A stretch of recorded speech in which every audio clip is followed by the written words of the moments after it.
Disclaimer, video ini terinspirasi dari Jacob Geller di videonya yang berjudul Perfect Moments in Bad Movies. Link video YouTube-nya di deskripsi. Dari waktu kecil, waktu gue masih belum ngerti apa-apa tentang dunia film ya, Spider-Man 3 itu film favorit gue gitu. Salah satu film favorit gue gitu. Iya, film yang ada scene ini. Itu film favorit gue. Gue sangat kehook sama filmnya sampai ada kalanya dimana gue hampir setiap hari ke warnet cuman buat nonton filmnya. Atau ya nonton fake trailer dari Spider-Man 4 gitu. But as they say, people grow up. Jadi gue rewatch filmnya dan got me thinking, shit, this movie is shit. Ya, tapi seriously, gue ngerasa ekspektasi gue soal film Spider-Man 3 itu terlalu tinggi ya. Dimana gue ngerasa film itu bagus, yang ternyata nggak sebagus itu gitu. Tapi ya semisalnya Sam Raimi nggak dipaksa buat masukin fan favorite karakter Venom, bisa aja gak sih filmnya itu jadi bagus? Recap singkat, Peter berencana ingin melamar Mary Jane yang baru memulai karirnya dalam bermusik. Pada saat mereka sedang berkencan, sebuah meteor kecil berisikan simbiot jatuh di sekitar tempat mereka berdua, dan simbiot tersebut mengikuti Peter sampai ke apartemennya. Oh iya, Harry Osborn di film sebelumnya mengetahui kalau Peter Parker itu ternyata adalah Spider-Man yang telah membunuh ayahnya, dan Harry berencana akan membalaskan dendam ayahnya, yaitu Norman Osborn atau Green Goblin. You know, I'm something of a scientist myself. Harry menggunakan serum ayahnya untuk menguatkan fisiknya dan menggunakan teknologi ayahnya untuk menyerang Peter dan berakhir dengan kepalanya yang terbentur. Ia tersadar dalam komanya, namun lupa ingatan bahwa Peter itu adalah Spider-Man, membuat ia dan Peter kembali dekat seperti sebelumnya. Di sisi lain, seorang tahanan sedang berusaha melarikan diri dari sekelompok polisi dan menemui anaknya yang sedang sakit. Kemudian ia pun pergi. Tahanan tersebut bernama Flynn Marko. Marko terjatuh ke dalam sebuah eksperimen yang membuat tubuhnya menyatu dengan pasir di sekitarnya. Pada akhirnya, ia pun dapat mengontrol tubuhnya sendiri dan juga ia dapat mengendalikan pasir di sekitarnya. Ia menggunakan kekuatan tersebut untuk melakukan perampokan. Peter mengetahui bahwa pembunuh Uncle Ben yang sebenarnya itu adalah Flynn Marko. Peter di apartemennya menunggu Marko untuk keluar dari persembunyiannya hingga Peter pun tertidur. Pada saat ia sedang tertidur menggunakan Spider-Man suit-nya, simbiot yang sebelumnya mengikuti Peter menyatu dengan kostum Peter. Kemudian ia terbangun di atas sebuah gedung dan mengetahui bahwa simbiot tersebut telah mengembangkan kekuatannya si Peter. Peter akhirnya mengetahui di mana Marko sedang bersembunyi dan menyerangnya. Pada akhirnya, Peter mengalahkan Marko menggunakan air karena ia menyadari bahwa air merupakan kelemahannya Marko. Simbiot ternyata membuat Peter mengeluarkan sifat buruknya. You'll get your rent when you fix this damn door! Dengan perubahan sifat Peter ini membuat MJ yang berusaha sedang memperbaiki karirnya merasa terasingkan dan akhirnya MJ dekat dengan Harry. Harry ternyata sering berhalusinasi tentang ayahnya dan kemudian ia pun sembuh dari amnesia yang dialaminya. Ia menggunakan MJ untuk memanipulasi Peter agar dapat membalaskan dendam ayahnya. Peter pun yang sedang dalam pengaruh simbiot mendatangi Harry dan mengatakan bahwa ayahnya sebenarnya tidak pernah menyayangi Harry. You were an embarrassment to him.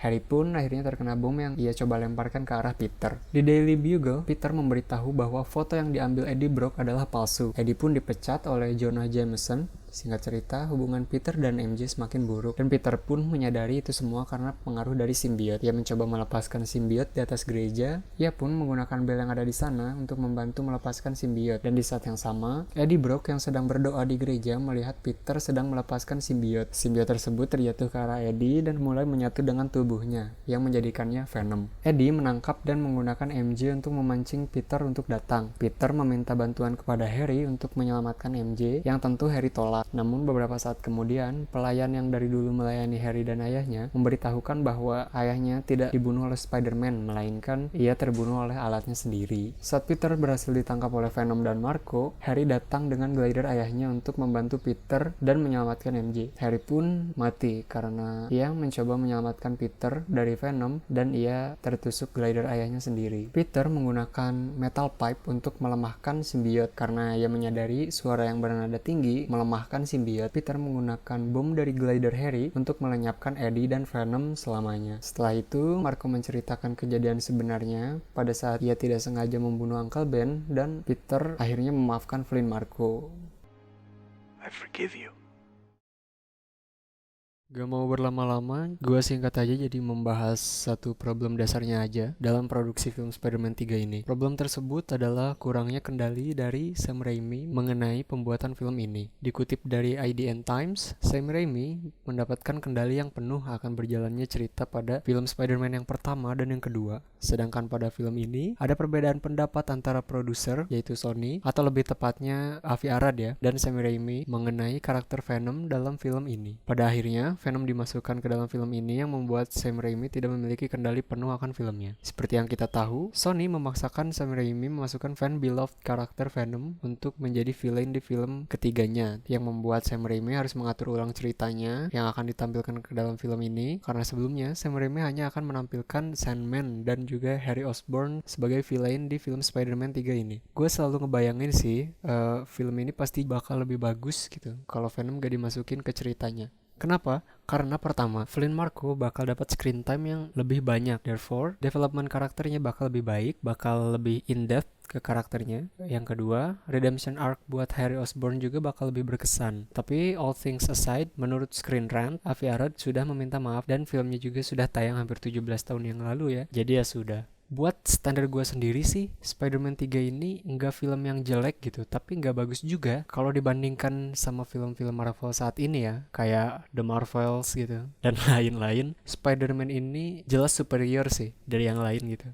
Di film ini ada scene yang dinamai The Birth of Sandman. Jadi dari awal kan kita udah diperlihatkan betapa patetiknya ya karakter Flynn Marko ini. Dia adalah seorang kriminal yang melarikan diri dari penjara, dia punya anak yang sedang sakit. Seenggaknya kita bisa lebih bersimpati gitu sama Flynn Marko gitu. Kita pikir jadi kayak yang semua yang dia lakukan itu sampai masuk penjara itu sebenarnya hanya untuk anaknya yang sakit gitu. Jadi The Birth of Sandman ini bermulai ketika Flynn Marko terjatuh ke lubang uji coba eksperimen yang tadi dan terjebak di eksperimen tersebut. Kalian bisa tonton videonya Jacob Geller yang udah gue sebutkan tadi kalau pengen lebih jelas, kalau pengen lebih teknikal pada sinematiknya segala macam. Pada intinya, scene-nya kayak gini. Kita diperlihatkan bebatuan kecil yang bergerak secara perlahan, lalu mempercepat gerakannya, hingga kita bisa melihat dengan jelas bahwa yang sebenarnya kita kira adalah sebuah bebatuan, merupakan sekumpulan pasir. Pasir-pasir kecil ini seperti membangun struktur yang menyerupai manusia, namun struktur tersebut runtuh. Pasir-pasir kecil itu membangun dirinya kembali, dan kita bisa mendengar bahwa struktur tersebut bernafas, seperti relief gitu. Ia seperti menyadari apa yang telah terjadi, lalu scream in horror, berteriak ketakutan. Lalu ia melihat kalung itu. Kalung yang mengingatkan ia tentang dirinya sendiri, tentang tujuannya hidup, tentang anaknya. Lalu ia mencoba meraih kalung tersebut, namun gagal. Merasa gagal, merasa kecewa, ia mencoba meraih kalung tersebut lagi dengan tangannya yang seperti telah melalui jutaan tahun evolusi, dan akhirnya ia dapat mengambil kalung tersebut.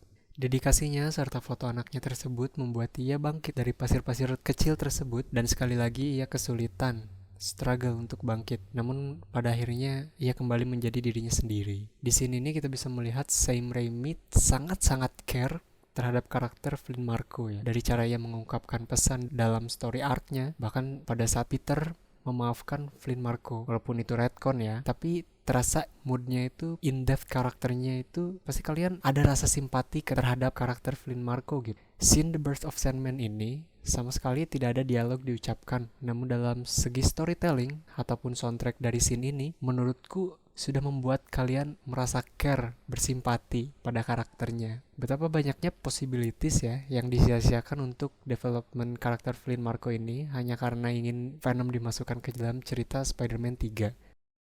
Spider-Man 3 dulu merupakan salah satu film favorit gua, atau mungkin film favorit gua gitu. Tapi nggak bisa menutup kemungkinan film itu jelek gitu ya. Bisa gua bilang film itu cukup bagus buat standar pribadi gua, walaupun struktur ceritanya gak terlalu kohesif gitu ya secara keseluruhan, tapi ada juga beberapa momen dari film tersebut yang sangat bagus, tapi walau tetap sih nggak bisa nyelamatin film tersebut dari kehancuran gitu. Gua truly believe kalau film Spider-Man 3 ini kalau done right bisa jadi film Spider-Man terbaik yang dibuat Sam Raimi, dengan villain arc-nya yang dihandle dengan Sam Raimi, di-take dengan secara baik oleh Sam Raimi. Seandainya kita bisa ngelihat full potential dari film Spider-Man 3 ini ya.